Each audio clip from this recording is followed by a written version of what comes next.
आप सब? Welcome to Chemwin academy. Myself, Neeta Gupta. I'm a chemistry educator.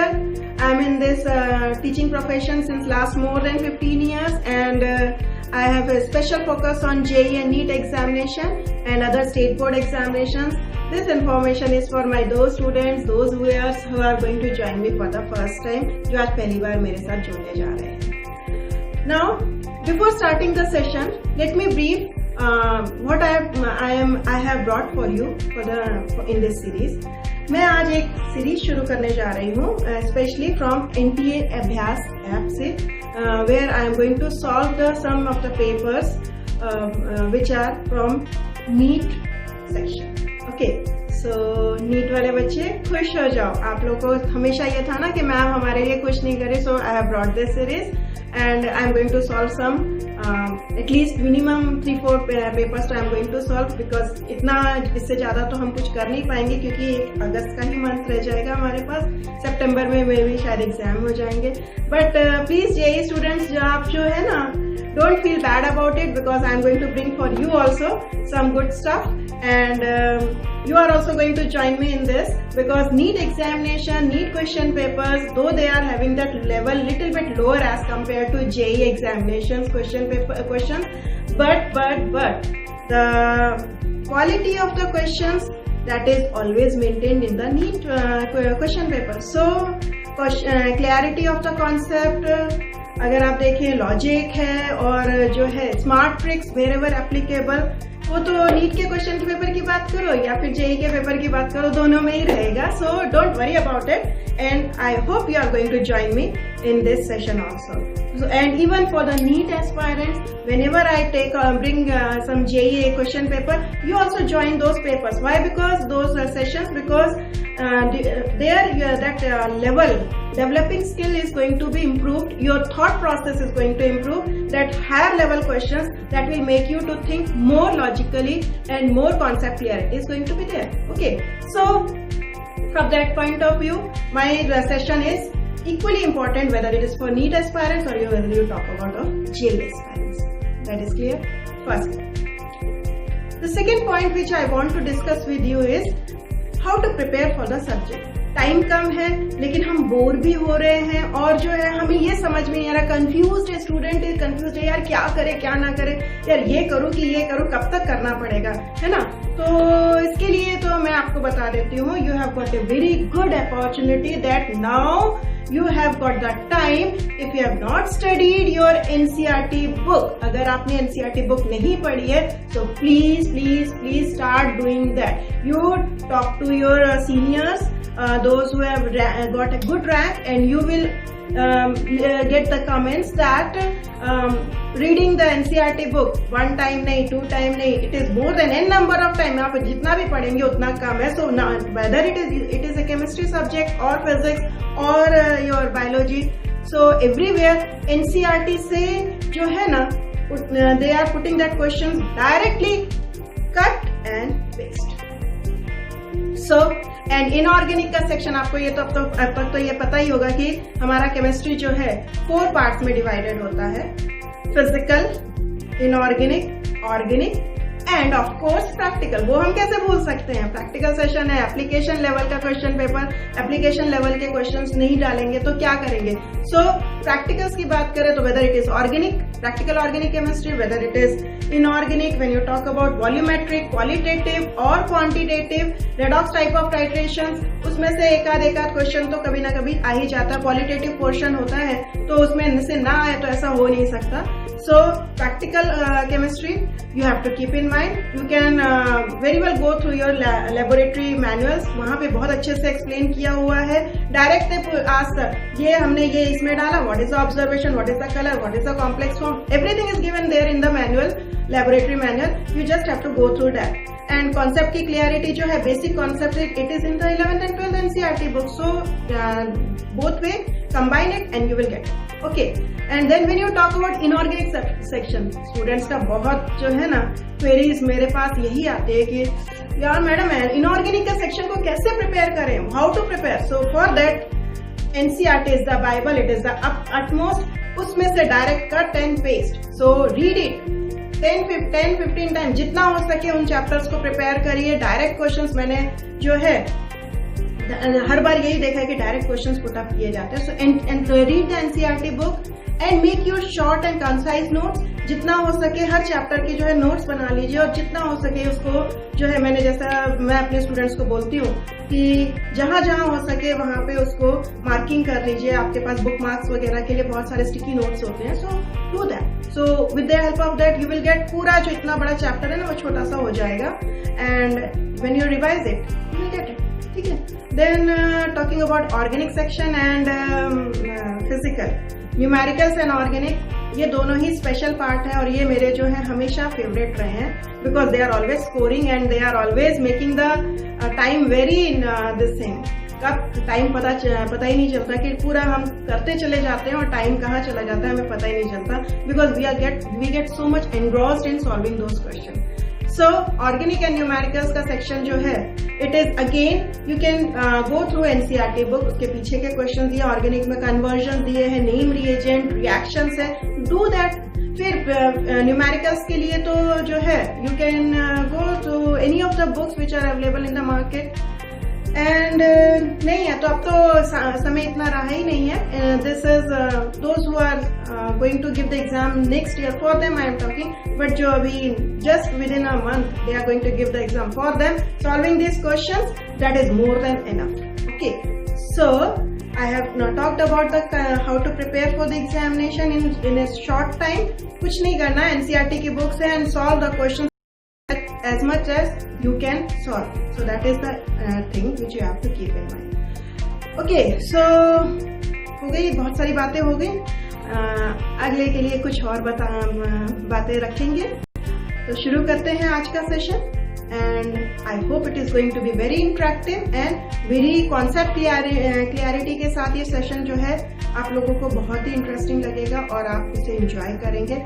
I am enjoying the session, मुझे बड़ा अच्छा लग रहा है। जब मैं सॉल्व करती हूँ ना क्वेश्चन तो कभी स्टक होती है तो और मजा आती है, क्योंकि अब मुझे मालूम है कि अरे यार ये मुझे नहीं आता, तो मुझे इसको सीखना है। तो ऐसा नहीं है कि हम स्टक नहीं होते हैं, we are the teachers, we are the educators, but teachers and educators they are also the learners. So I believe in learning, and so let's start with new energy, new enthusiasm, and of course an optimistic mind. हाँ, एक बात और क्या है कि don't forget to keep one notebook and pen and write down the question. देखने से कुछ फायदा नहीं होगा, solve करने से होगा. So solve the questions, pause the video, solve the question, and after that then only verify your answer with my solutions.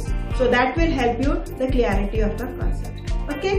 So let me request you finally, आखिरी में शुरू करने से पहले एक बार आपको रिक्वेस्ट करती हूँ, please please please like my video. Of course if you like my videos, share it with your friends and your colleagues so that maximum are getting the benefit of my releases, and of course subscribe it if you have not subscribed for my latest releases and updates. So hope you are going to enjoy my session. हाँ, मेरा session 2 part में है, part 1 and part 2. Session लेंदी होगा चलेगा, but quality of the content I have maintained. So शुरू करते हैं. Let's start. Work hard.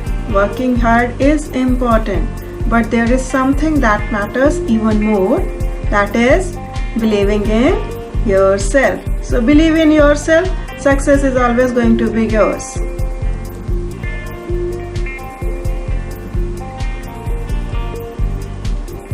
Let's start with question number 1. Potassium dichromate is used as options: as a reducing agent, in electroplating, as an insecticide, or as an oxidizing agent. It oxidizes ferrous ion into ferric ion in acidic media. I hope कि ये question बहुत easy है और most of the students might be knowing about it. Potassium dichromate का कहाँ use होता है? Where it is being used? Practical chemistry. Recall your practical chemistry. So pause the video and try to solve it. Potassium dichromate is a very perfect, and it is used as an oxidizing agent. Reducing agent तो हो नहीं सकता, ठीक है, तो क्या होगा, it is not a reducing agent. Electroplating भी नहीं, इंसेक्टिसाइड्स नहीं। As an oxidising agent you all have done the numerical the practicals where you have used potassium dichromate and potassium permanganate as an oxidizing agent. So it is a very good oxidizing agent where it is used to redox type of titrations. You have done it where you are using potassium permanganate and ferrous ions are converted into ferric ion. Potassium dichromate it is used. Question number 2. You can see it is a question related to complex compounds. That is aqua iron plus 2 ion and here it is hexacyanido iron, ठीक है। तो ये दोनों का how they are different, तो in terms of geometry, magnetic moment या फिर magnetic moment color, geometry and hybridisation. तो इसमें आपको क्या करना है, सबसे पहले आपको कोऑर्डिनेशन नंबर चेक करना है। तो कोऑर्डिनेशन नंबर अगर आप देखो तो यहाँ पे जो है वाटर का 6 है और यहाँ CN भी 6 है, ligands there are 6 moles and there are unidentate, so that means it is octahedral geometry है। तो ज्योमेट्री तो दोनों की सेम है, तो वो डिफरेंट हुई नहीं, ठीक है ना। तो ये ज्योमेट्री वाला कॉन्सेप्ट तो रहा नहीं। अब जो है तो बहुत इजी है, ज्योमेट्री नहीं हुआ तो आंसर क्या होने वाला है, मैग्नेटिक मोमेंट एंड कलर का डिफरेंस आएगा, right. So let us see how they are different. So पहली बात तो हम पहले उसको आंसर्स जो है अब हमारे लिए ये 2 ऑप्शन तो है, नन ऑफ दीज भी हो सकता है ना। तो हम मैग्नेटिक मोमेंट और कलर का डिफरेंस देख लेते हैं। तो कलर तो डिफरेंट होगा, पक्की बात है, कारण कि ligands are different, so they are showing the difference in colour. So let us check into the magnetic moment. और ज्योमेट्री भी हम समझ लेते हैं, तो हाइब्रिडाइजेशन भी समझ लेते हैं with the help of example. हम एक का करेंगे और दूसरे का अपने आप समझ में आ जाएगा आपको कैसे करना है। Let us see into that. You can see here it is FeCN6, FeCN6 4- है। तो अब इसके अंदर जो है सबसे पहले आप क्या करोगे, ऑक्सीडेशन स्टेट देखोगे। तो FeCN6 4-, तो यहाँ पे Fe का ऑक्सीडेशन स्टेट अपने देखते हैं। तो Fe का oxidation state X + 6 times Cn is -1 equals to -4. So what you will get, X की वैल्यू आ गई +2, तो Fe is in +2 oxidation state, ये अपने को पता चल गया। Fe का एटॉमिक नंबर है 26, ठीक है। तो जब ये 26 है तो इट्स इलेक्ट्रॉनिक कॉन्फ़िगरेशन क्या होगा, argon, then 4s2 and 3d6। बहुत इजी है, ये सब कॉन्सेप्ट्स जो है 26 है तो 3d6 हो गया, 27 हो गया तो 3d7 हो गया, फिर 21 है तो 3d1, like that you must have done it. तो ये 3d6 हुआ। तो अब हम इसका इलेक्ट्रॉनिक कॉन्फ़िगरेशन का डायग्राम देखते हैं। See here it is Fe argon हो गया, ये 3d6 हो गया और ये 4s2, ये जो है electronic configuration for neutral atom, that is with 0 oxidation state. लेकिन जब ये +2 के ऑक्सीडेशन स्टेट में जाता है तो इलेक्ट्रॉन्स कहाँ से निकलते हैं, ये तो आपको पता होगा, हायर वैल्यू ऑफ शेल में से निकलेगा, यानी 4s और 3d में से ये it is going to be release from 4s। तो यहां से निकल गए तो बचे 3d6। अब जो है डिपेंड करता है लिगेंड के ऊपर कि ये जो है इलेक्ट्रॉन्स यहाँ पे पेयरिंग होगी कि नहीं होगा। If it is a strong ligand they are going to pair up, whereas if it is a weak ligand तो वो पेयर अप नहीं होने वाले हैं। So in that case Cn, we know Cn is a very strong ligand, तो ऐसे में ये जो पेयरिंग हो गई तो because of that all these 4 unpaired electrons they will start pairing up here and they will pair up. तो जब ये पेयर अप हो गए तो हमारे पास ये जो 2 ऑर्बिटल जहां पे क्रॉस है, these are going to become vacant. तो ये दोनों जो है D2 वेकेंट हो जाएंगे, एक S जो था वो ऑलरेडी वेकेंट हो गया और P के जो 3 वेकेंट ऑर्बिटल थे, तो यानी कि P के जो 3 वेकेंट ऑर्बिटल थे वो यूटिलाइज होंगे for donation of electron pair by the each of Cn- ion. So because of that you will get D2sp3 hybridisation. इस तरीके से हम हाइब्रिडाइजेशन चेक करते हैं, वन थिंग। दूसरी चीज, हम यहाँ पे मैग्नेटिक मोमेंट जब हम कैलकुलेट करते हैं तो मैंने आपको बताया मैग्नेटिक मोमेंट का फॉर्मूला जो होता है दैट इज μ = n n+2 होता है। तो where n is the number of unpaired electrons, क्योंकि FeCN6 वाले केस में n की वैल्यू जो थी वो 0 थी, तो यहाँ मैग्नेटिक मोमेंट हो जाएगा 0। ठीक है, तो यहाँ पे मैग्नेटिक मोमेंट अपने ने Cn के केस में क्या निकाला, 0। लेकिन water it is a week ligand. ठीक है, तो वाटर क्या, अगर वाटर यहाँ पे प्रेजेंट होता, यहाँ पे Cn की जगह पे, तो ये जो पेयरिंग है यहाँ पे, ये ऐसे की ऐसे ही अनपेयर्ड रहते, ये पेयरिंग नहीं होती। यानी कि उस केस में जो हाइब्रिडाइजेशन होता वो D2sp3 ना होके sp3d2 होता।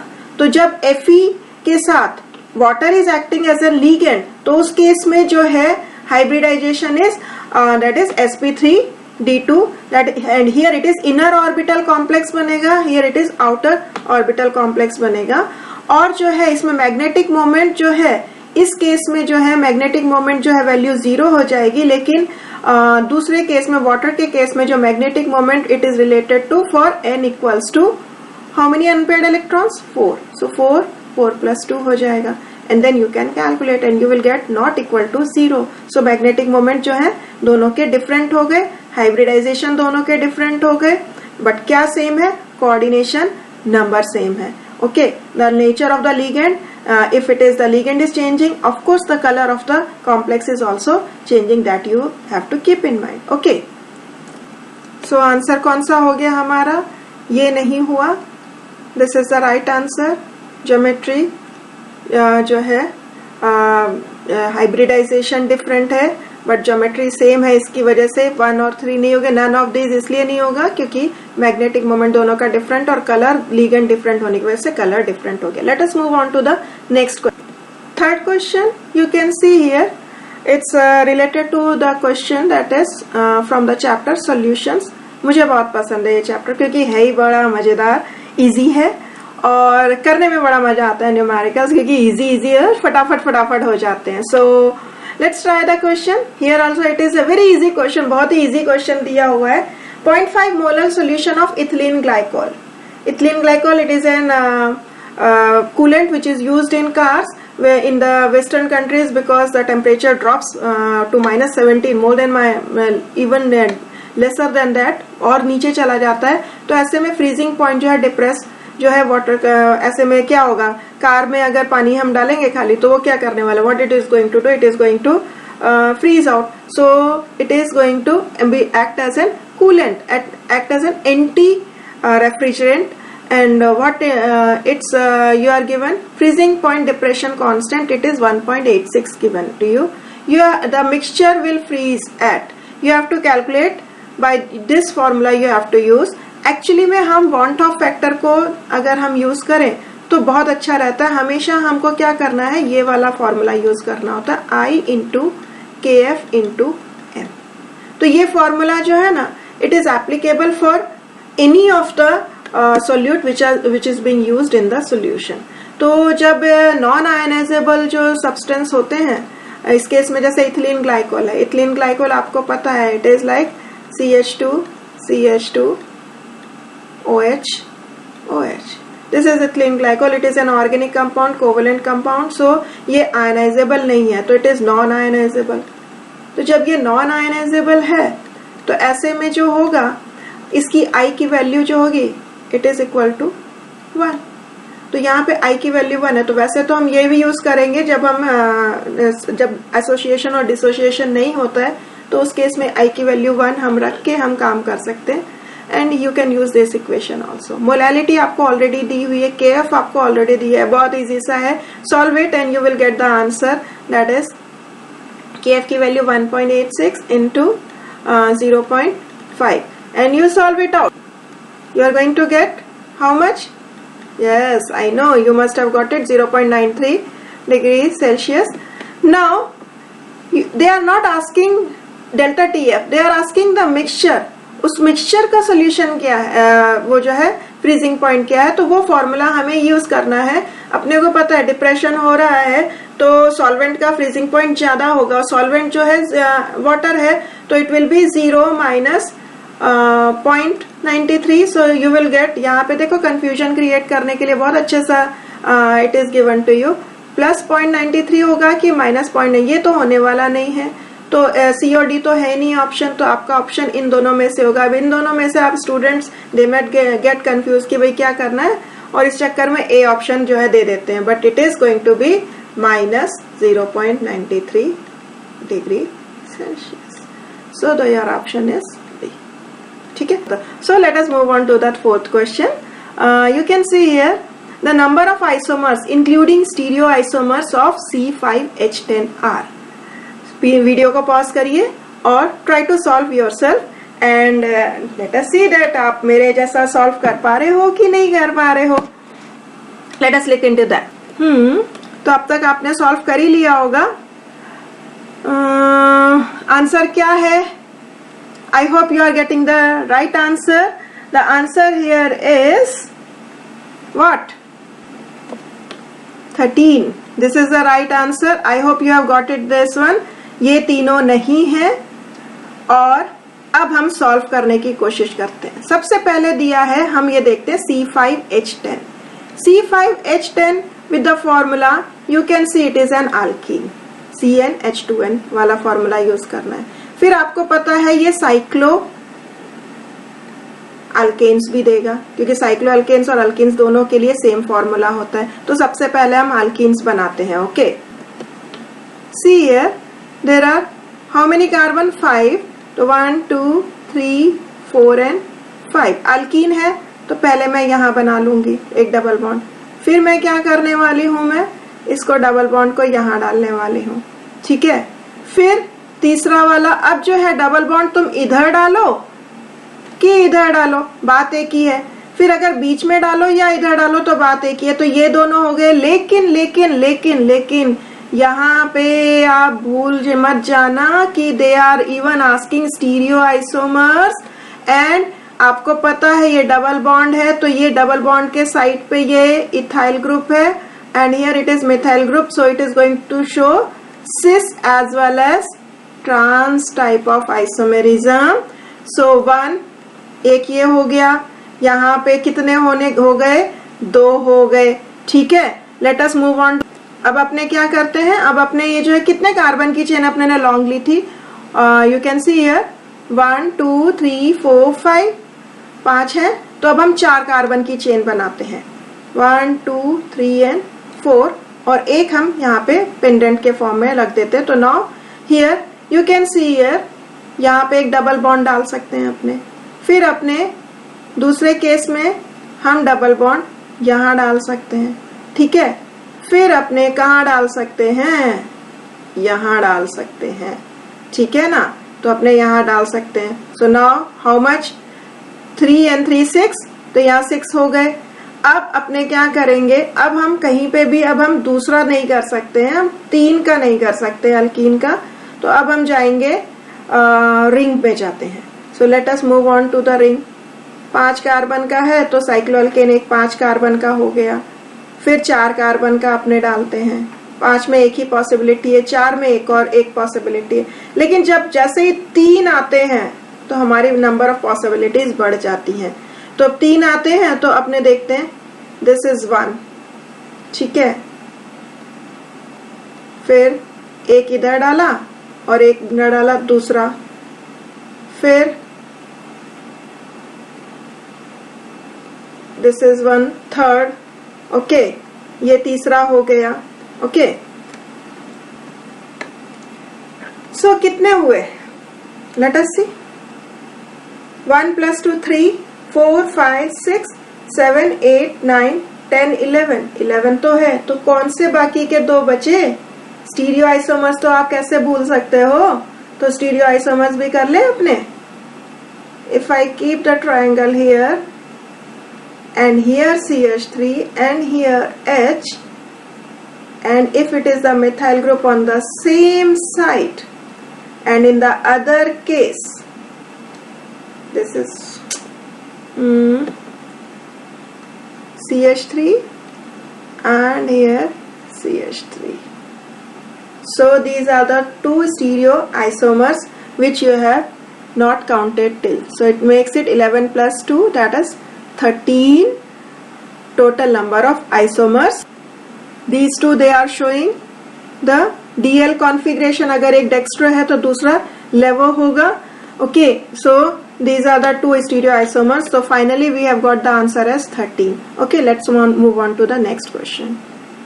The next question, which is the correct statement regarding RNA and DNA respectively?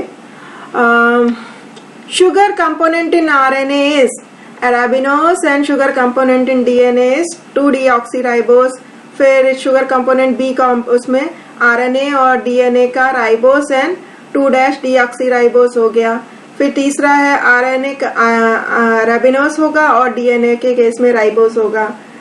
Fourth में अराबिनोस एंड डीऑक्सीराइबोस. तो आपको आंसर, आई होप कि आपको पता चल गया होगा. Those who are very much biomolecules में जिसने काफी अच्छे से करा होगा तो उसको 100% ध्यान होगा कि अराबिनोस तो होता ही नहीं है. So arabinose is not going to be there. तो अराबिनोस वाला तो कॉन्सेप्ट ही चला गया. सो यहाँ पे पहला ऑप्शन नहीं हुआ, फिर थर्ड ऑप्शन भी नहीं है, एंड क्योंकि जहां जहां अराबिनोस है वो तो है ही नहीं, कहीं पे आपने पढ़ा ही नहीं होगा कि अराबिनोस होता है. तो बचा कहाँ, ये वाला. Okay, so sugar component in RNA is ribose and the sugar component in DNA is 2-deoxyribose. You can see on the screen the answer I have taken from directly from NCERT. बड़ी मजेदार बात तो ये है कि अगर आप NCERT की बुक बहुत अच्छे से कर लेते हो तो आपको इतना प्रॉब्लम भी नहीं होगा, क्योंकि ये direct question. You can see here I have just taken out the cut and paste किया है मैंने यहाँ पे. That is from biochemistry chapter, biomolecule sorry. Complete hydrolysis of DNA और RNA yields a pentose sugar, phosphoric acid and nitrogen containing heterocyclic compounds which are called bases.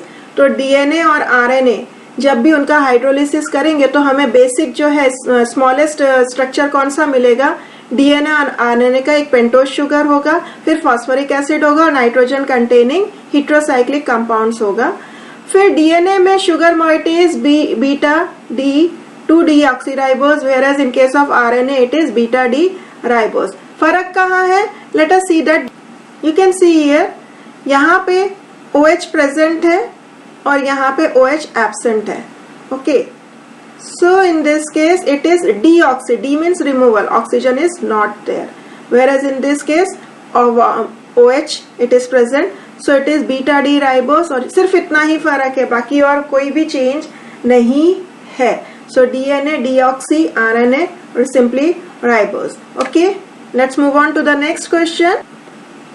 ये question थोड़ा twisted question है and it needs the proper calculation as well as a proper presence of mind. थोड़ा application level का question है.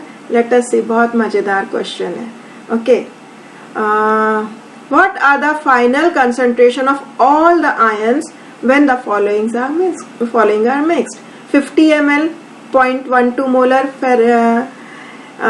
Fe plus है तो ferric nitrate, 100 ml of 0.1 molar FeCl3 है and 100 ml of 0.26 molar magnesium nitrate दिया है. तो आप इसको कैसे सॉल्व करोगे, सोचिए आप. ये जो है हमारा chapter number 1 basic concept of chemistry भी बोल सकते हो, और या फिर हम सॉल्यूशंस का चैप्टर के ऊपर भी बेस्ड ये पूछा हुआ है. यहाँ पे आपको 3 सॉल्यूशंस दिए हुए हैं. एक 50 ml का है, एक 100 ml का है और एक तीसरा भी 100 ml का है. तो जब तीनों को मिक्स करेंगे तो टोटल वॉल्यूम हो जाएगा how much, 250 ml.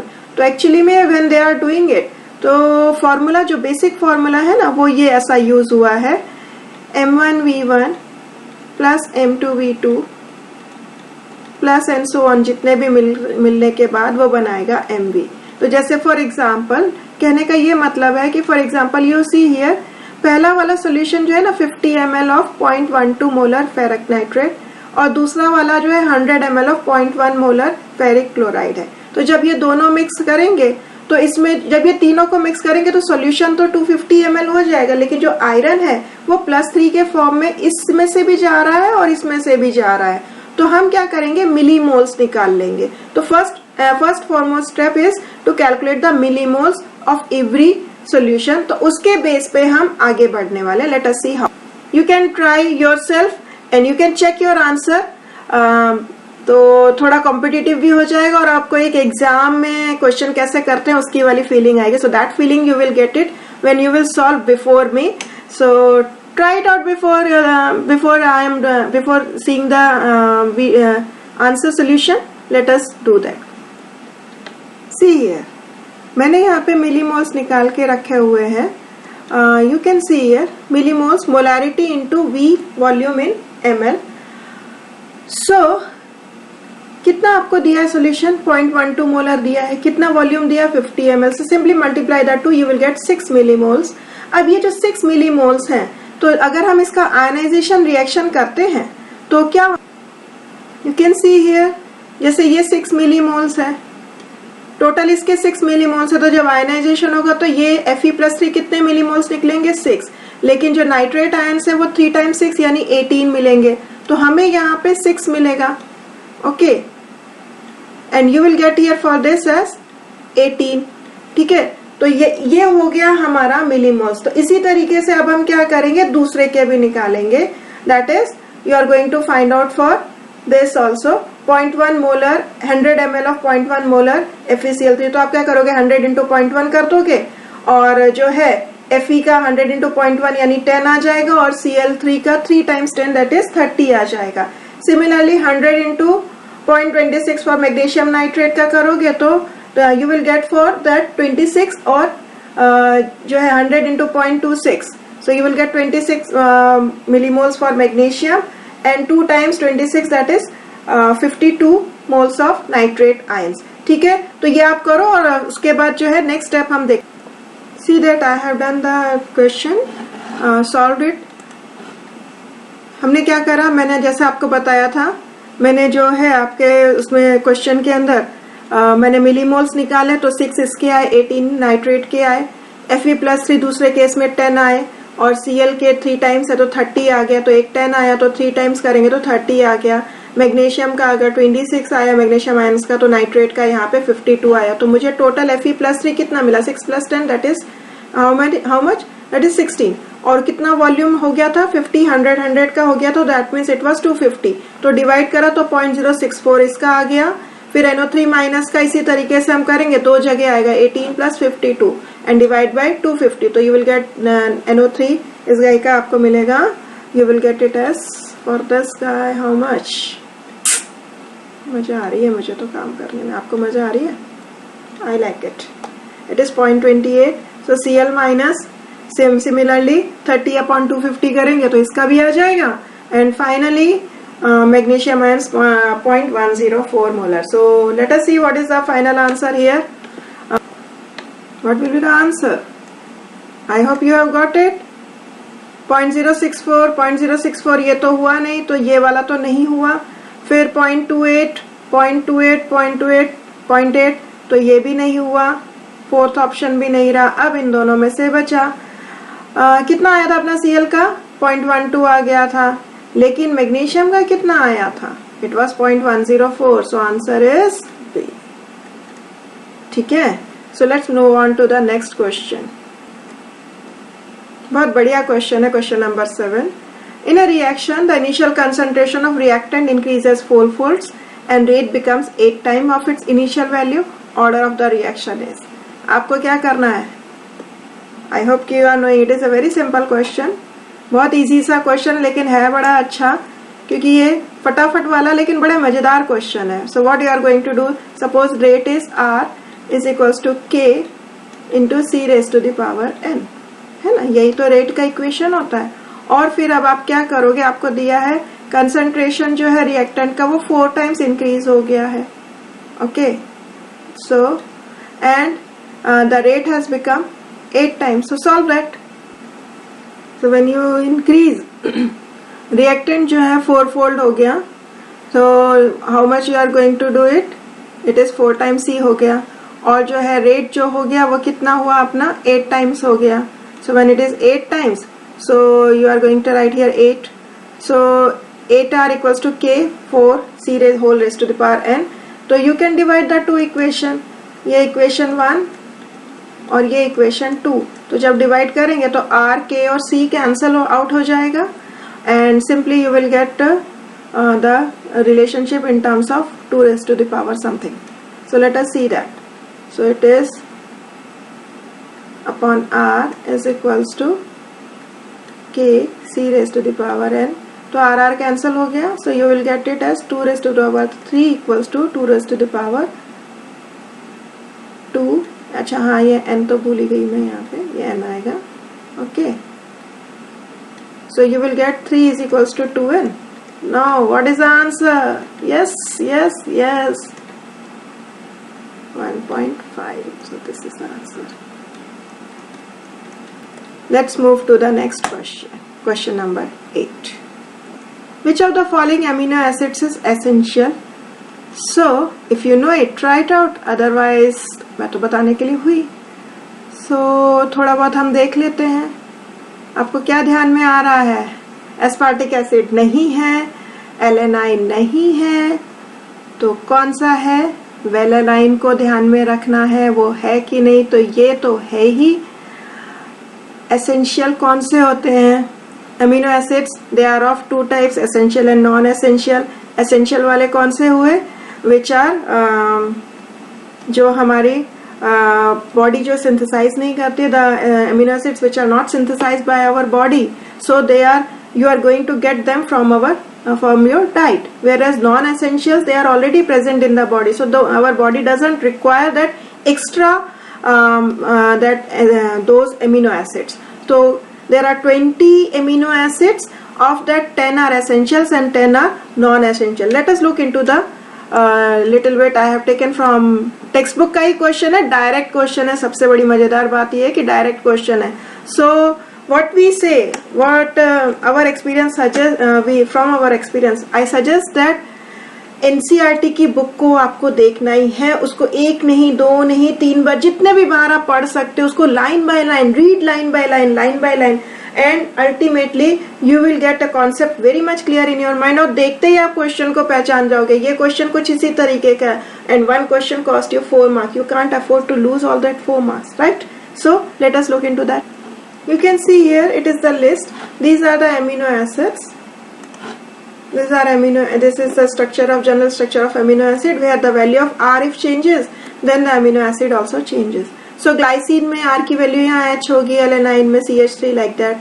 So if you will see here that asterisk marked, valine, leucine, isoleucine, arginine, lysine, glutamic acid, aspartic acid. तो मैंने first 9 है, इतने आप याद कर लो ना तो भी काफी है, उतने से काम चल जाता है. Glycine, that is H, alanine, that is CH3, then valine, that is isopropyl structure हो गया, like that. So GAVL IR KED, GAVL IR KED, like that you can remember. G glycine, A alanine, V valine, L leucine, isoleucine, arginine, then K is lysine, glutamic acid and aspartic acid. In that case, if you will see here, ऊपर के ये जो 2 है ना, first 2, तो आप हाथ में काउंटिंग कर सकते हो. GA they are non-essentials, then GA, फिर VL, valine and leucine, then isoleucine, arginine, then lysine, and then finally glutamic acid and aspartic acid. तो आपको जब काउंट करोगे तो फर्स्ट 9, यही 9 इतना काउंट करेंगे ना तो भी अपने को चल जाएगा. तो ग्लाइसिन, एलेनाइन ये दोनों निकल गए, फिर valine, then leucine, isoleucine, then arginine, then lysine, ये हो गए. सो 7 हो गए ना. तो 8 9 that is glutamic acid and aspartic acid, again they are non essential. तो उसमें हमारा वो आ गया था और ऑलमोस्ट क्वेश्चंस कवर अप हो ही जाते, इतना काफी है. आपको जो है ना ये थोड़ा याद रखना पड़ेगा फर्स्ट 9 ऑफ कोर्स, क्योंकि कहीं ना कोई मिस्टेक नहीं होना चाहिए और फास्ट होना चाहिए. तो ऐसे केस में हमारा आंसर जो है कौन सा होगा? वेलाइन होगा, बाकी के नहीं होने वाले हैं. Right, let's move on to next question. ये वाला क्वेश्चन बहुत इजी सा है क्वेश्चन. इसमें आपको क्या ध्यान में रखना है, अगर आप ये क्वेश्चन देखोगे, the aqueous solution of following salts will be covered in the case of. कौन से सॉल्ट्स होंगे जो कवर अप करेंगे?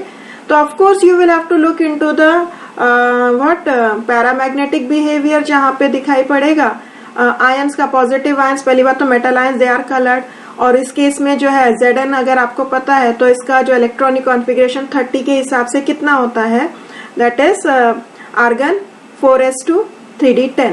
तो ये +2 Zn आपको पता है +2 में ही जाएगा, तो 4s2, तो d ऑर्बिटल जो है उसका 4s2 जो है उसमें से 2 इलेक्ट्रॉन्स निकलने के बाद d ऑर्बिटल कंप्लीट है। तो if the d orbitals are complete so they won't show any colour. तो जहां d ऑर्बिटल इनकम्प्लीट है वहां देखेंगे अपने। तो lithium nitrate, lithium again it is the s block element, lithium nitrate उसका पॉजिटिव है, that is its orbit, it is a diamagnetic. Chromium CrCl3, तो CrCl3 में Cr इज +3 यानी कि क्रोमियम का अगर हम इलेक्ट्रॉनिक कॉन्फ़िगरेशन देखते हैं तो वो क्या होने वाला है, जल्दी करो आप भी अपने साथ साथ मेरे साथ करते चले जाओ। CrCl3 क्रोमियम, क्रोमियम का एटॉमिक नंबर होता है 24 यानी कि argon that is 4s1 3d5, भूलना नहीं है, एक्सेप्शनल केस होता है। और जब हम +3 करेंगे तो एक s में से जाएगा और 2 d में से जाएंगे, तो इट विल हैव 3d3 यानी कि इनकम्प्लीट d ऑर्बिटल। तो जब ये इनकम्प्लीट d ऑर्बिटल हुआ तो फिर क्या हुआ, पैरामैग्नेटिक हो गया कि नहीं, तो पैरामैग्नेटिक भी हो गया और फिर कलर्ड भी हो गया। पोटैश एलम नहीं होता है, सो answer is CrCl3, this is 3। Okay, let's move on to next question. The rate of decomposition of methyl nitrate and ethyl nitrate can be given in terms of rate constant K1 and K2. तो ये Arrhenius rate constant वाला equation आ गया। Energy of activation for the two reactions is given to you, दोनों reaction का आपको दिया हुआ एनर्जी एक्टिवेशन दे दिया है, रेट कांस्टेंट आपको K1 एंड K2 दे दिया है, एक है मिथाइल नाइट्रेट दूसरा है इथाइल नाइट्रेट, ठीक है। एनर्जी ऑफ एक्टिवेशन दोनों की दे दी है और फ्रीक्वेंसी फैक्टर यानी ए की वैल्यू आपको दी हुई है 10⁻13 एंड 10⁻14 रेस्पेक्टिवली, ठीक है। फिर आपको कैलकुलेट करना है temperature at which rate constant will be same for the to reaction, यानी कि जब K1 और K2 सेम होगा तब टेम्परेचर क्या होने वाला है। तो you are going to use Arrhenius rate constant equation, दोनों इक्वेशंस को आप इक्वेट करोगे और उसको कैलकुलेट करोगे। So this is a time taking question and here calculations of your calculation should be perfect, गलत नहीं होना चाहिए। यहाँ पे थोड़ा लॉगरिथम यूज किया हुआ है, बेसिक मैथमेटिक्स यूज करा है। So for that you try it out, आप दोनों इक्वेशन बनाओ रेट कांस्टेंट के एंड पॉज करो वीडियो को, by that time I am solving it and you try to solve on your own and see that whether you are getting the answer और not. यहाँ पे हम थोड़ा बहुत जो है फास्ट कैलकुलेशन करने का मेथड भी सीखेंगे, तो वो भी हमारे लिए बहुत इंपॉर्टेंट है क्योंकि time is an important factor, you know that, right. So let's start with the calculation. You can see on your screen that is you have to use this equation k equals to a e raised to the power minus ea upon rt. This is upon, okay. फिर methyl nitrate K1 equals to 10 to the power 13 e raised to the power, यहाँ पे जो है आपके question में जो है kilo joules है तो मैंने उसको कन्वर्ट किया है जूल्स में and then I am going to equate it. तो ये दोनों को इक्वेट करेंगे तो हमें 10 to the power 13 और 10 to the power 14 ये दोनों कैंसल आउट होंगे और हमारे पास 10 बचेगा और e की पावर e को जो है e raised to the power you have to convert it into natural log. So let us do that. So what you can see here, you can see here as I have done the calculation, you can see on the screen 10 to the power, इन दोनों को equate करा तो 14 upon 13 यहाँ से इधर ले गई और ये वाले के नीचे ये आ गया। अब जो है यहाँ पे ये इक्वेशन बन गई। अब इस इक्वेशन को सॉल्व करना है, कैलकुलेट करना है, तो आपको क्या करना है, ये e हटाना है। तो आपको पता है e हटाने के लिए आपको दोनों तरफ नेचुरल लॉग लेना पड़ेगा, that is ln। So that means जब ln 10 लोगे तो उसको कैलकुलेशन करने के लिए 2.303 से मल्टीप्लाई करोगे। तो व्हेन यू मल्टीप्लाई विद 2.303 तो you will gate 2.303 into log 10, ठीक है। तो ये यहाँ पे आपको 2.303 into log 10, that is log 10 is 1, तो it will give you 2.303 is equals to natural ln e हो गया तो वो यहाँ पे चला जाएगा और ये सिंपली हो जाएगा माइनस 152300 अपॉन RT, की वैल्यू 8.314 लेना है और T, और यहाँ पे minus we know log a upon log b is equal to log a minus log b आता है, तो उसके बेस पे हम यहाँ पे माइनस दिस अपॉन दिस और फिर माइनस के बाद ये प्लस साइन आ जाएगा, तो finally you will get an equation where r value you are going to have it and t की वैल्यू आप उसमें से कैलकुलेट करोगे. So let us do that. फटाफट जल्दी से कैलकुलेशन करिए आप, फटाफट. तो I hope you have got this. अब यहाँ पे अब हमें क्या करेंगे, ये दिस इज इक्वल्स टू 2.303. फटाफट लिख लेते हैं, जल्दी जल्दी हमने काम करना है. तो 2.303 log 10 की वैल्यू उतनी ही रह गई. यहाँ पे जब आप लोगे तो आपको पता है कि आप यहाँ पे आ जाएगा 1/t इंटू 8.314. अब आप कैलकुलेशन जब करोगे तो ये सब चीजें तो आप डायरेक्टली नहीं लिखने वाले. एंड ये जो दोनों का डिफरेंस है, this value minus this, you will get it as 5400. Okay, तो ये आपका जो है कैलकुलेशन यहाँ पे 5400 आ जाएगा. So now what you are going to get it. So simple है, अब तो बहुत इजी कैलकुलेशन हो गया. t is equals to 5400 upon 2.303 into 8.314. अब ये कैलकुलेशन जो है ना, इसे हम थोड़ा ट्रिकी कर सकते हैं. कैसे? You convert it into scientific notation. जैसे मैं आपको बताती हूँ कि कैसे करना है. तो ये कैलकुलेशन तो नॉर्मल कैलकुलेशन तो आप करोगे, तो आप क्या करोगे, 2.303 इंटू 8.314. उसकी बजाय तो आप क्या करने का है आपको, you simply you take 2.3 into 8.3, तो आपको 19.09 जितना मिलेगा, तो यू टेक इट एज 19 और ये जो वैल्यू आएगी ये 5400. So that calculation also you can do it very fast. कैसे? लेट अस सी. अब आपको यहाँ क्या करना है, आप इसको साइंटिफिक नोटेशन में कन्वर्ट कर सकते हो. That means you will get 5.4 into 10 to the power 3 और ये आपको 19 है ना, तो आप 0.09 को नेग्लेक्ट कर दो तो 1.9 इज एज गुड एज 2. तो व्हाट यू विल गेट, इसको मल्टीप्लाई करो तो something you will get very near to the approximation, that is 2.7. ठीक है, 2.7 हो गया. 2.7 है ना, 2.7 इंटू 10 टू द पावर 3. एक minute, sorry I was here. 2 into 10 to the power, आपको क्या लेना है, 1 लेना है, तब आएगा ना. तो ये 10 टू द पावर 2 हो जाएगा. तो 2.7 इंटू 10 टू द पावर 2 हो जाएगा 2.7 into, so will get round about 270 जितना आंसर आएगा. तो 270 के पास आना चाहिए. तो हमारा हम देख लेते कौन से ऑप्शन में है, तो वो आपको वही ऑप्शन आपका सही होगा. तो what you are observing here, यहाँ कौन सा ऐसा ऑप्शन है जो 270 के आसपास है. तो ऑब्वियसली ये तो हो नहीं सकता, फिर ये वाला भी नहीं हो सकता. तो इन दोनों में से ये 270 के पास ये है, और जब आप एक्चुअल कैलकुलेशन करोगे तो आपको यही वाला आंसर मिलने वाला है. तो ये नहीं हुआ, ये तो 2 से ऊपर 200 300 से भी ऊपर चला गया, तो ये दोनों नहीं है. So this is the right answer. I hope you have got it. So let us move on to the next question. Question number 11. Example of halide ore.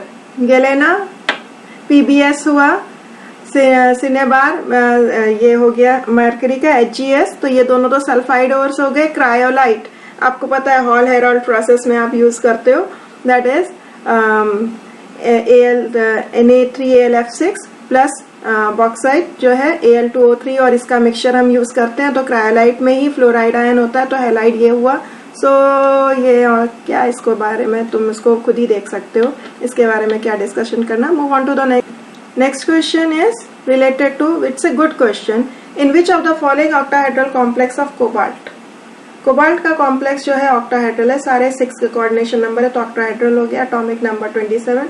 Magnitude of CFSE of octahedral which is going to be the highest. तो highest उसी की होगी जो strongest ligand होगा. तो इसमें से strongest ligand आप सेलेक्ट कर लो. कौन सा सेलेक्ट क्या करना है, आपको डिसाइड करना है कि कौन सा लिगेंड स्ट्रॉन्गेस्ट है. तो आई नो जो नाइट्रोजन कंटेनिंग लिगेंड्स होते हैं, कार्बन कार्बन के साथ connected, they are the strongest one. तो यही ऑप्शन हुआ. तो this is the option, right answer. ये नहीं हुआ, वेरी इजी. इसमें आपको स्ट्रेंथ ऑफ द लिगेंड, इसमें खास बात आपको क्या ध्यान में रखनी है कि ये जो मैग्नीट्यूड है, this is directly proportional to strength of the ligand. तो जितना लिगेंड स्ट्रॉन्ग उतनी वैल्यू ज्यादा.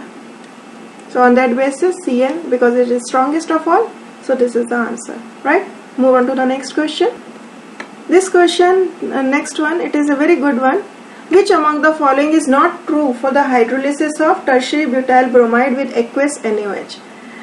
It is SN nucleophilic substitution reaction. Tertiary butyl bromide text book का डायरेक्ट क्वेश्चन है, जहां पे आपको बहुत अच्छे से पता है कि alkyl halides they show nucleophilic substitution reaction, but the mechanism is of two types. एक होता है SN1, दूसरा होता है SN2. SN1 it is 2 step reaction और SN2 होता है 1 स्टेप रिएक्शन. ठीक है, अब जो ये वन स्टेप होता है तो it's rate it is directly proportional to concentration of alkyl halide as well as that of the nucleophile which you are using for the substitution.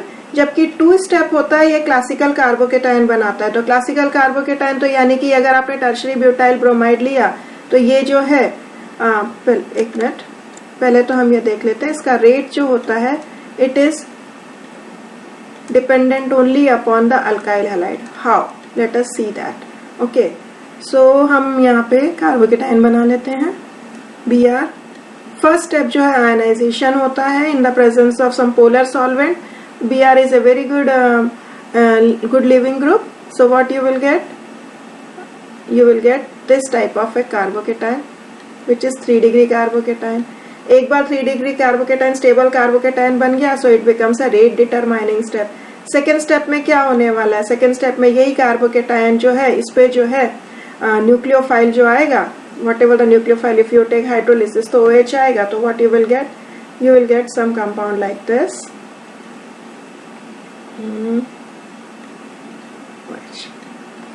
थोड़ा सा हम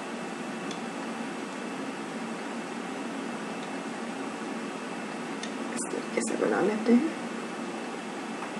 this is the hydrolysis here, तो this is the reaction. Okay, तो यहाँ पे क्या हुआ? What has happened here? It is a 2 step reaction.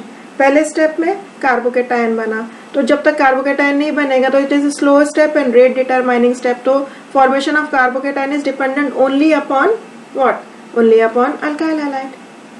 ठीक है, और वो 3 डिग्री अल्काइल हैलाइड होगा तो वो it will go undergo by 2 step reaction. फिर उसके बाद second step that is addition of nucleophile to this. ये न्यूक्लियोफाइल नेगेटिव चार्ज है, तो ये अपना जो है ये क्या करने वाला है? ये यहाँ पे अपना लोन पेयर ये इसको देने वाला है and you will get here a alcohol. So now on this basis it is rate determining step जो है इसका फॉर्मेशन ऑफ कार्बोकेटाइन है and that is dependent only upon the concentration of alkyl halide. So now let us look into the options. कौन सा true नहीं है? Reaction occurs through SN1? Yes, because it is 3 degree. Tertiary butyl bromide है तो SN1 is 2 step. Formation of carbocation होगा. Intermediate form this carbocation. Yes, हाँ, carbocation भी बन रहा है, SN1 भी है, ये सही है. कार्बोकेटाइन बनना ये भी सही है. फिर rate of reaction doubles when concentration of alkali is doubled. अरे अल्कली कहाँ यूज किया है हमने? अल्कली तो हमने बाद में हम यूज कर रहे हैं. इसको NaOH हम डालेंगे तो उसका तो है उस टाइम तक तो रेट तो डिटरमाइन हो चुका है. तो जो है हमारा जो है यहाँ पे रेट डिटरमाइन RDS स्टेप जो है अल्कली पे डिपेंड नहीं कर रहा है. कंसेंट्रेशन बढ़ाओ घटाओ उससे कोई फर्क नहीं पड़ता, कार्बोकेटाइन बनना जरूरी है. सो this is not true. What is the fourth option? Late us see that also. Rate of the reaction doubles when concentration of tertiary butyl bromide is doubled. Of course, yes, ये तो सही होगा ना, क्योंकि अपना RDS जो है वो टर्शरी ब्यूटाइल ब्रोमाइड पे ही डिपेंड कर रहा है. आपने उसका कंसंट्रेशन बढ़ाया तो रेट बढ़ेगा, घटाया तो रेट घटेगा. तो ये हमारा C ऑप्शन जो है ये वाला जो है this is going to be the right. मतलब ये सही है, ये ट्रू नहीं. ये which of the following is not true, so this is wrong. This is not true. So your option is C. Okay. Let's move on to the next question. Very easy question, but it is conceptual. Active mass of solid is generally taken as. आपने electrochemistry के question करे होंगे. जब आप question करते हो तो E cell calculate करते हो बाय नर्स्ट इक्वेशन से. If you remember, E cell is equals to E0 cell minus 0.059 upon n. और यहाँ पे अगर आप डैनियल सेल अगर आप यूज कर रहे हो, आई एम टॉकिंग इन रेफरेंस की कैसे याद रखना है, बाकी तो दूसरा मेथड भी है. Zn plus Cu2 plus gives you Zn2 plus Cu. तो हम क्या करते हैं, इसकी एक्टिविटी जो मेटल सॉलिड है, तो इक्वेशन जो इक्विलिब्रियम के क्वेश्चंस में भी हम यही करते हैं, इनटू लॉग ऑफ, हम इसका कंसंट्रेशन लिखते हैं Zn2 प्लस, फिर यहाँ पे Cu आ जाता है अपॉन Zn आ जाता है और हमारा Cu प्लस 2 आता है. हम कुछ इसी तरीके से लिखते हैं ना, लेकिन इसको हम कहाँ लगाते हैं, हम नहीं लगाते ना. क्यों? क्योंकि हम इसके कंसंट्रेशन को, इसकी एक्टिविटी को जो है मेटल की, हम 1 मानते हैं. That is why we don't use here. तो यहाँ पे क्या होगा, जब आप इसको 1 डाल दोगे और इसका कंसंट्रेशन, एक्टिविटी को 1 डाल दोगे, तो ये दोनों के ही कंसंट्रेशन आप काउंट अप करते हो. So that is the active mass of solid या फिर liquid. It is generally taken as 1. Okay, so B is the right answer. How many benzylic H atom are present in mesitylene. तो mesitylene का structure नहीं पता है तो ये question गया अपना. बेंजीन का स्ट्रक्चर बनाओ थोड़ा सा हमारा, और उस पे एक सिमेट्रिकल पोजीशन पे मिथाइल ग्रुप्स लगा दो 3 जगह पे. So now this is benzylic. ठीक है ना, कितने हाइड्रोजन है टोटल काउंट कर लो, 3 एंड दैट इज 9. तो ये क्वेश्चन तो तभी आएगा अगर आपको स्ट्रक्चर पता होगा मेसिटिलीन का. Okay, moving on to the next question. When molten zinc is cooled to solid state, it assumes HCP structure. HCP structure, the number of nearest neighbor of Zn atom is. Direct question है, ज्यादा कुछ सोचने की जरूरत नहीं है. HCP होता है तो कोऑर्डिनेशन नंबर 12 होता है, ये तो आपको पता ही, क्योंकि right now you are doing the questions from NEET sample paper. Okay, so obviously the option is, correct answer is 4th. तो HCP जब होता है तो उस टाइम पे कोऑर्डिनेशन नंबर जो 12 होता है, तो ऐसे में जो है नियरेस्ट नेबर्स कौन से होने वाले, how many neighbours are going to be there, 12 neighbours are going to be there. Okay, so moving on to the next question. This is very nice question and I love to solve organic portion. A compound that gives a positive iodoform test is. तो ऐसा कौन सा compound है जो positive iodoform test देता है. So what you are going to do, आपको क्या करना है, आपको स्ट्रक्चर बना लेना. 1 pentanol,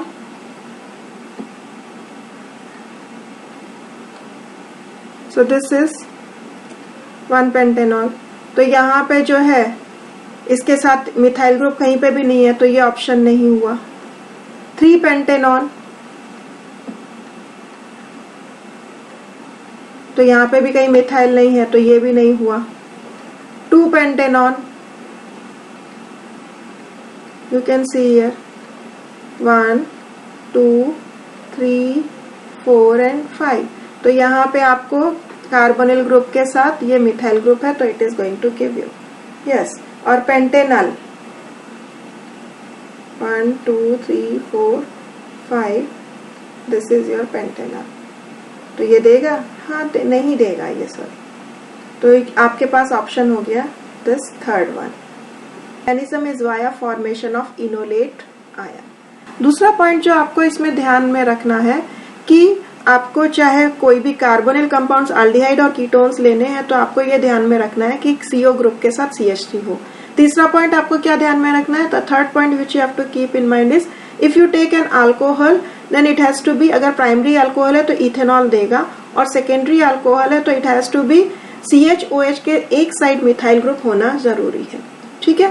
and the 4th point is, अगर स्ट्रक्चर के अंदर डबल बॉन्ड भी है और जो कार्बोनिल ग्रुप भी है, तो double bond won't be attacked by the iodoform reagent. Let us see that equation.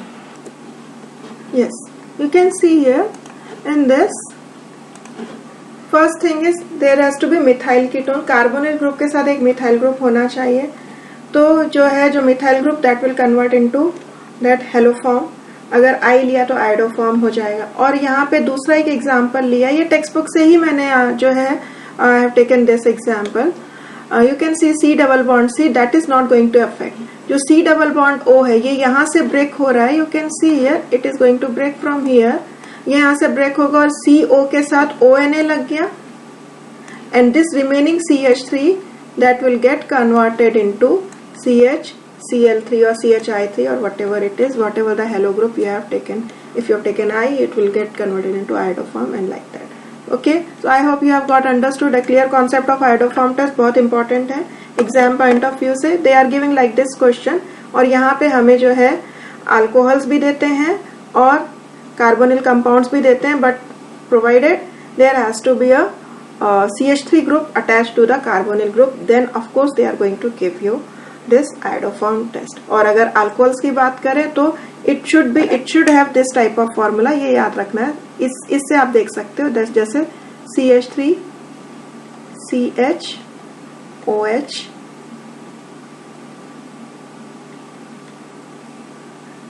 dash, तो what will happen, ये जो है यहाँ से ब्रेक होगा और ये जो H है इसका ऑक्सीडेशन, पहले तो ऑक्सीडेशन होके C डबल बॉन्ड O में कन्वर्ट हो जाएगा। तो जब ऑक्सीडेशन होगा तो what will happen, it will change into CH3CO, like this structure it will change. So that is the basic thing which you have to keep in mind. Okay, let us move on to the next question. फटाफट जल्दी से कर लेते हैं अपने question on thermodynamics. Assume each reaction is carried out in an open container for which reaction delta H equals to delta E. This is a very good conceptual question, और इसके लिए आपको क्या ध्यान में रखना है, you have to use delta H equals to delta U plus P delta V अपने ने किया हुआ है। ये इक्वेशन जो है फर्स्ट लॉ ऑफ थर्मोडायनामिक्स में एप्लीकेशन लेवल पे आता है, और अपने को जब हमने कैलकुलेशन वहां पे जब सीखा था तो P delta V is equals to delta NGRT हो जाता है। तो उसकी वजह से जब हम ये वैल्यू यहाँ सब्स्टिट्यूट करेंगे तो you will get delta H equals to delta U plus delta NGRT। अब delta H equals to delta E, पहले हम डेल्टा E लेते थे लेकिन अब हम डेल्टा U लेने लगे, इंटरनल एनर्जी चेंज। अब हम delta H equals to delta E कब होगा, जब आपका डेल्टा Ng जो है वो 0 हो जाएगा। तो जब डेल्टा Ng 0 हो जाएगा तो obviously these two will become equal, so you have to find out delta Ng where it is 0. So first equation, ये सॉलिड है नहीं लेंगे, ये 2H2O है ये लेंगे तो 2 plus 1, look into the equation, ये 2 टाइम्स है और ये 2 plus 1 makes it 3, तो 3 minus 2 that is 1, तो ये वाला इक्वेशन नहीं हुआ। Let us move on to the next question, next equation, ये 1 टाइम है ये 2 टाइम है तो 2 minus 1 again it is 1, so ये भी इक्वेशन नहीं हुआ। ठीक है, थर्ड वाला 2 plus 1 only gaseous, remember only for gaseous, 2 plus 1 makes it 3 and here it is 2, तो 3 minus 2, so ultimately जो डेल्टा V है वो 0 नहीं हुआ, that is not 0, तो change in volume is not 0 in this case, क्योंकि इधर यहाँ पहले 2 plus 1 यहाँ 3 moles of gases थे, यहाँ 2 moles of gases रह गया reactant side, product side sorry, और यहाँ पे 1 मोल था और यहाँ 2 मोल था, तो डेल्टा V कभी भी इन तीनों के केस में 0 नहीं है। तो यहाँ पे क्या हुआ, फोर्थ केस में ऑब्वियसली फोर्थ में तो होगा ही होगा 1 plus 1 दैट इज, यहाँ 2 मोल्स है और यहाँ पे भी 2 मोल्स है, तो डेल्टा V भी 0 हो गया। तो हम इसे दो तरीके से देख सकते हैं, delta V equals to 0 yes in fourth case, और दूसरा हम ये वाला फॉर्मूला जो एप्लीकेशन लेवल पे है उसको हम यूज कर सकते हैं, डेल्टा Ng कैलकुलेट करेंगे। सो this is the way you can do it, and the last question of this part, because I am going to do rest of the question, another 25 question in next part, so let us move on to the last question of this part 1. Let us see that, बहुत ही बढ़िया question है, and this is a very application level पे question है, molecular orbital theory, one of the very important topic in your syllabus. The common features among the species CN minus, CO and NO plus R, तो आपको यहाँ पे क्या करना है, आपको बॉन्ड ऑर्डर कैलकुलेट करना है, ठीक है। और फिर आइसो इलेक्ट्रॉनिक्स देखना है। आइसो इलेक्ट्रॉनिक्स यानी कांस्टेंट नंबर ऑफ इलेक्ट्रॉन्स, तो कार्बन का 6 होता है, नाइट्रोजन का 7 होता है, तो Cn माइनस का कितना होगा, it will be 14 electrons, right. Then CO का 6 plus 8, that means it is 14 electrons. Then NO plus का वो क्या होगा, वो भी 14 आएगा, 7 plus 8 minus 1, so that is 14 electrons. तो पहली बात तो हो गई, आइसो इलेक्ट्रॉनिक्स है, यानी कि ये ऑप्शन हो गया और ये वाला ऑप्शन भी हो गया।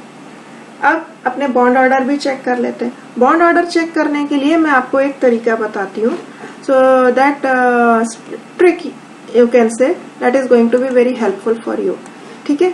let us see that.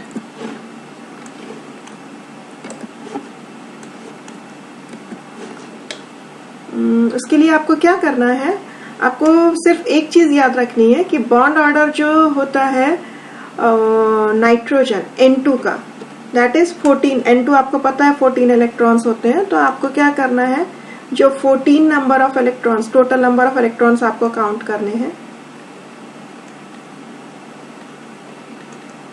तो हम क्या करेंगे, एक बेस बना लेंगे। 14 इलेक्ट्रॉन्स जब होते हैं तो उसका ट्रिक यही है, 14 इलेक्ट्रॉन्स का जो बॉन्ड ऑर्डर होता है वो होता है 3, दैट इज फिक्स्ड। सो ये अपने को याद रख लेना है। अब अपने को क्या करना है, टोटल नंबर ऑफ इलेक्ट्रॉन्स 2 और कम कर दो, 12, तो ये बॉन्ड ऑर्डर एक और कम कर दो, तो व्हाट इज, इट इज 2, जैसे C2, this is for N2। Similarly एक 2 और कम कर दो, तो व्हाट इट विल बी, 10, 12, 14 हो गया, तो बॉन्ड ऑर्डर ये 1 हो गया। 10 मतलब किसका होगा, बोरॉन है, B5, B2 का हो जाएगा, राइट। सो B2, C2, N2, इस तरीके से। इसी तरीके से आप जो है 16, जैसे O2 का 16 हो गया, तो उसका बॉन्ड ऑर्डर तो आपको पता है ना, O2 का डबल बॉन्ड होता है, तो it is bond order 2। Then you again go on increasing, तो आपने क्या करा, 14 से पहले डिक्रीज करा दो के सम इलेक्ट्रॉन्स में, और यहाँ पे इंक्रीज करो, तो इसी सीरीज में आपको यहाँ पे बढ़ाना है। तो 18 यानी फ्लोरीन का आप मान के चलो, F2 का क्या होगा, that is bond order is 1। So that means now you got a series, so you can remember for N2 and then you can go for other, ठीक है ना। तो यहाँ पे जो सबके 14 हो गए ना, तो यू गॉट इट एज 14 के लिए आपको जो है बॉन्ड ऑर्डर 3 मिल गया। तो all are having 3 bond order, yes, all are having 3 bond order, ठीक है। तो हमारा जो है बॉन्ड ऑर्डर 3 हो गया, और आइसो इलेक्ट्रॉनिक, तो ये सिचुएशन फीचर्स हो गए ना इसके अंदर। सो this is the right answer. और दूसरी चीज, एक चीज और आप कर सकते हो यहाँ पे, अगर सपोज ऑड नंबर आते, because when the electrons are added और लॉस्ट, तो you get a odd number of electrons हो सकते हैं। तो इन दैट केस जैसे 13 हुआ, तो यू कैन डिक्रीज बाय 0.5, तो 3 में से 0.5 कम करो तो 2.5 हो जाएगा। इसी तरीके से 11 हुआ, तो 2 और 1 के बीच में 1.5 आ जाएगा, लाइक दैट। 14 और 15 के बीच में कितना हुआ, 15 इलेक्ट्रॉन्स हुए, तो you can again make it as 2.5, and 17 electrons हुए, तो you will make it as, yes I know, आपको पता चल गया होगा, 1.5। So this way you can do the smart trick, बगैर वो सिग्मा माइनस स्क्वायर वो सब इलेक्ट्रॉनिक कॉन्फ़िगरेशन करके फिर बॉन्ड ऑर्डर कैलकुलेट करना, NB minus N bonding minus anti bonding divide by 2, don't do that. ये फटाफट वाले काम करने के एग्जाम में इतना टाइम भी कहाँ अपने पास होता है, ठीक है ना।